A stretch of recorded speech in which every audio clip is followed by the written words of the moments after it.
भगवान श्री कृष्ण का ज्ञान चैनल में आपका स्वागत करते हैं।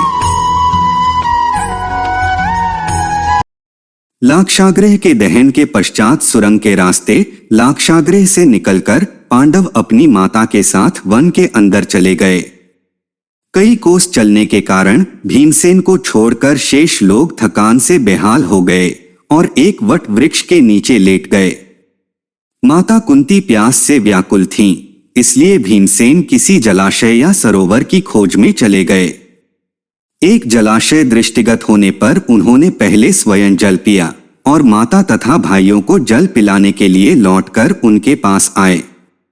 वे सभी थकान के कारण गहरी निद्रा में निमग्न हो चुके थे, अतः भीम वहां पर पहरा देने लगे।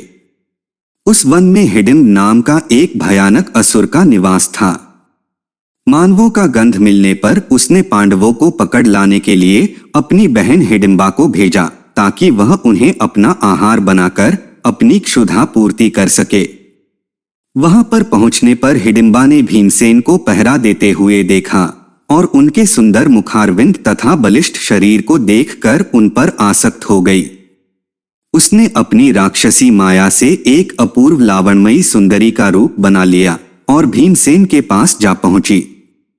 भीमसेन ने उससे पूछा, हे सुंदरी, तुम कौन हो और रात्रि में इस भयानक वन में अकेली क्यों घूम रही हो? भीम के प्रश्न के उत्तर में हिडिंबा ने कहा, हे नरश्रेष्ठ, मैं हिडिंबा नाम की राक्षसी हूं।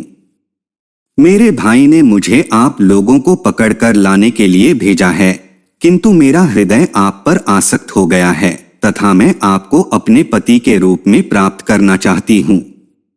मेरा भाई हिडिंब बहुत दुष्ट और क्रूर है, किंतु मैं इतना सामर्थ्य रखती हूं कि आपको उसके चंगुल से बचाकर सुरक्षित स्थान तक पहुंचा सकूं। इधर अपनी बहन को लौटकर आने में विलंब होता देखकर हिडिंब उस स्थान में जा पहुंचा जहां पर हिडिंबा भीमसेन से वार्तालाप कर रही थी। हिडिंबा को भीमसेन के साथ प्रेमालाप करते देखकर वह क्रोधित हो उठा और हिडिंबा को दंड देने के लिए उसकी ओर झपटा। यह देखकर भीम ने उसे रोकते हुए कहा, रे दुष्ट राक्षस, तुझे स्त्री पर हाथ उठाते लज्जा नहीं आती?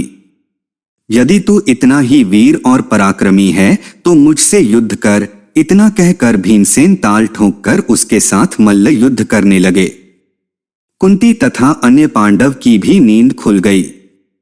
वहां पर भीम को एक राक्षस के साथ युद्ध करते तथा एक रूपवती कन्या को खड़ी देखकर कुंती ने पूछा, पुत्री, तुम कौन हो? हिडिंबा ने सारी बातें उन्हें बता दी। अर्जुन ने हिडिंब को मारने के लिए अपना धनुष उठा लिया, किंतु भीम ने उन्हें बाण छोड़ने से मना करते हुए कहा, अनुज, तुम बाण मत छोड़ो, यह मेरा शिकार है और मेरे ही हाथों मरेगा। इतना कहकर भीम ने हिडिंब को दोनों हाथों से पकड़कर उठा लिया और उसे हवा में अनेक बार घुमाकर इतनी तीव्रता के साथ भूमि पर पटका कि उसके प्राण पखेरु उड़ गए। हिडिंब के मरने पर वे लोग वहां से प्रस्थान की तैयारी करने लगे। इस पर हिडिंबा ने कुंती के चरणों में गिरकर प्रार्थना करने लगी, हे माता, मैंने आपके पुत्र भीम को अपने पति के रूप में स्वीकार कर लिया है। आप लोग मुझे कृपा करके स्वीकार कर लीजिए। यदि आप लोगों ने मुझे स्वीकार नहीं किया तो मैं इसी क्षण अपने प्राणों का त्याग कर दूंगी। हिडिंबा के हृदय में भीम के प्रति प्रबल प्रेम की भावना देखकर युधिष्ठिर बोले, हिडिंबे, मैं तुम्हें अपने भाई को सौंपता हूं, किंतु यह केवल दिन में तुम्हारे साथ रहा करेगा और रात्रि को हम लोगों के साथ रहा करेगा। हिडिंबा इसके लिए तैयार हो गई और भीमसेन के साथ आनंदपूर्वक जीवन व्यतीत करने लगी। 1 वर्ष व्यतीत होने पर हिडिंबा का पुत्र उत्पन्न हुआ। उत्पन्न होते समय उसके सिर पर केश उत्कच न होने के कारण उसका नाम घटोत्कच रखा गया। वह अत्यंत मायावी निकला और जन्म लेते ही बड़ा हो गया।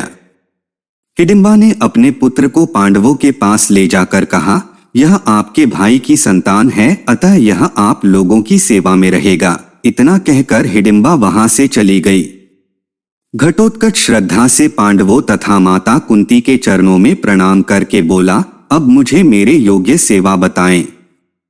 उसकी बात सुनकर कुंती बोली, तू मेरे वंश का सबसे बड़ा पौत्र है, समय आने पर तुम्हारी सेवा अवश्य ली जाएगी। इस पर घटोत्कच ने कहा, आप लोग जब भी मुझे स्मरण करेंगे मैं आप लोगों की सेवा में उपस्थित हो जाऊंगा। इतना कहकर घटोत्कच वर्तमान उत्तराखंड की ओर चला गया।